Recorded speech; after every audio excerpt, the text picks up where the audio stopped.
বিপদের মধ্যে মহাবিপদ। চলতি সপ্তাহেই বঙ্গোপসাগরে তৈরি হতে চলেছে ভয়ঙ্কর বিধ্বংসী ঘূর্ণিঝড়। বাংলা থেকে অন্ধ জারি রেড অ্যালার্ট। বঙ্গোপসাগর হবে উত্তল আরব সাগরেও অশনি সংকেত।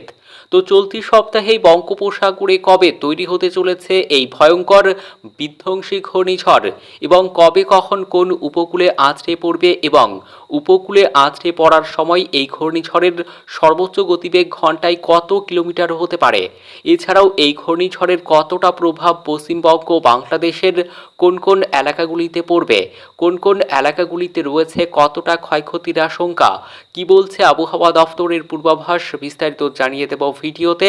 সঙ্গে থাকুন। সারা দেশে বর্ষা বিদায়ের দ্বার প্রান্তে, কিন্তু তারপরেও অতি ভারী বৃষ্টির সতর্কতা জারি করেছে আইএমডি।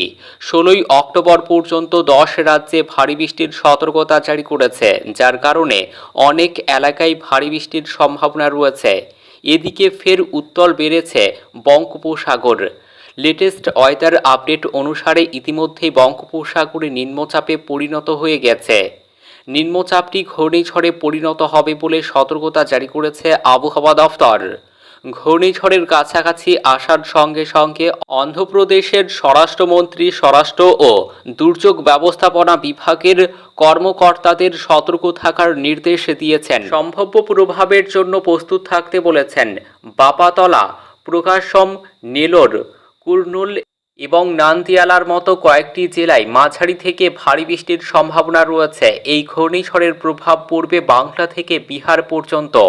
বঙ্গোপসাগরে ফের নিম্নচাপ তৈরির আশঙ্কা। তামিলনাড়ু উপকূল বরাবর তৈরি হয়ে রয়েছে এই নিম্নচাপ তৈরির পরিস্থিতি। এই পরিস্থিতিতে এখন বঙ্গোপসাগরে দক্ষিণ পশ্চিম তামিলনাড়ুর অভ্যন্তরের মধ্যে ট্রপোস্ফিয়ার স্তরে নিম্নচাপ তৈরি হয়ে রয়েছে। অসমের ওপর এখনও একটি অপর সাইক্লোনিক সার্কুলেশন রয়েছে। এটি অসম ও তার পার্শ্ববর্তী এলাকায় বিস্তৃত রয়েছে। শারদোৎসবের শেষে হালকা থেকে মাঝারি বৃষ্টিতে ভিজবে দক্ষিণবঙ্গের একাধিক জায়গা। এদিকে এই নিম্নচাপের প্রভাব কেটে গেলেই পশ্চিমবঙ্গের বিভিন্ন জেলায় উষ্ণ আর্দ্র আবহাওয়ার চক্র থেকে বেরিয়ে হালকা শীতের ছোঁয়া পাবে। বাতাসে জলীয় বাষ্পের পরিমাণ কমে যাবে।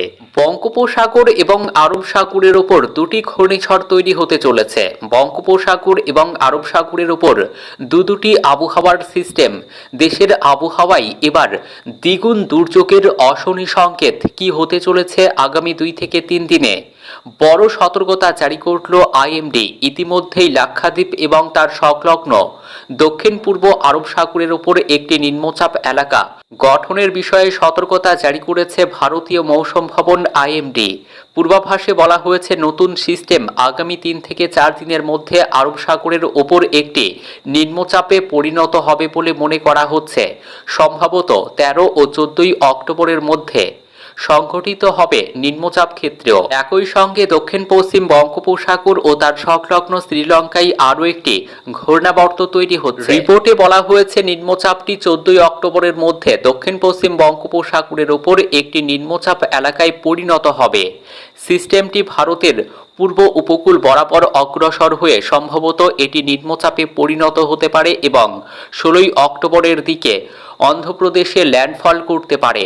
মৌসুম ভবন বলছে, আসন্ন নিম্নচাপটি উপদ্বীপ অতিক্রম করতে পারে এবং 18ই অক্টোবরের মধ্যে দক্ষিণ কোঙ্কণ ও গোয়া উপকূলে একটি নিম্নচাপ এলাকা হিসেবে অভিভূত হতে পারে। এই দুই আবহাওয়ার সিস্টেমের প্রভাবে ভারতের একাধিক এলাকায় আবহাওয়ার বড় পরিবর্তন আনতে পারে বলেই মত আবহাওয়াবিদদের। আরব সাগরের ওপর ঘনীভূত সিস্টেমের জেরে কেরল, লাক্ষাদ্বীপ এবং উপকূলীয় কর্ণাটকের কিছু অংশে মাঝারি থেকে ভারী বৃষ্টিপাতের সম্ভাবনা রয়েছে। আবহাওয়া দফতরের তরফে জানানো হয়েছে, এই সিস্টেমগুলি ঘূর্ণিঝড়ে পরিণত হওয়ার সম্ভাবনাও রয়েছে। তবে ইতিমধ্যেই উপকূলবর্তী রাজ্য এবং অঞ্চলগুলিকে সতর্ক থাকতে এবং প্রয়োজনীয় সতর্কতা অবলম্বন করার জন্য সতর্ক করেছে আইএমডি।